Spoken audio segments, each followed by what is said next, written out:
داڑھی رکھنا واجب ہے، بال منڈانے والا فاسق ہے، کافر نہیں۔ اللہ سب بیماروں کو شفا عطا فرما۔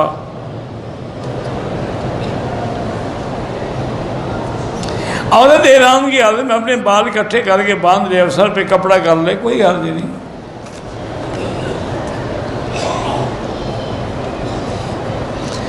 میرے بیٹے کو نکسیر آتی ہے، اللہ شفائے کاملہ عطا فرمائے۔ اصل میں میرا مشورہ یہ ہے کہ آپ کسی ENT ڈاکٹر، یعنی ناک کان گلے کے جو ڈاکٹر، کسی بڑے ڈاکٹر، عام عطائی نہیں، کسی بڑے ڈاکٹر کے پاس کنسلٹنٹ کے پاس جائیں تو اندر ٹیشو ہوتے ہیں ناک میں، وہ لیدر کے ساتھ ٹیشو جلا دے گا، پھر نکسیر نہیں آئے گی۔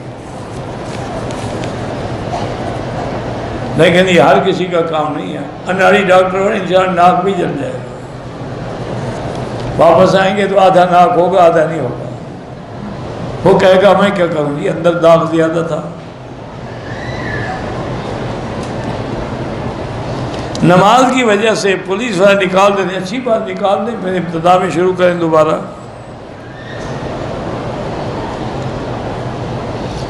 حجر اسود کے علاوہ نہ کعبے کی طرف سینہ کریں نہ پشت کریں۔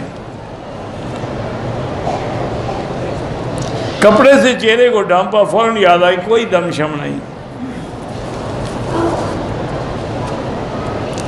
جو بھی بیمار ہیں اللہ شفا عطا فرمائے۔ ذل جلال پڑھ سکتے ہیں، ذل جلال والاکرام بھی پڑھ سکتے ہیں، ذل جلال والاکرام بھی پڑھ سکتے ہیں۔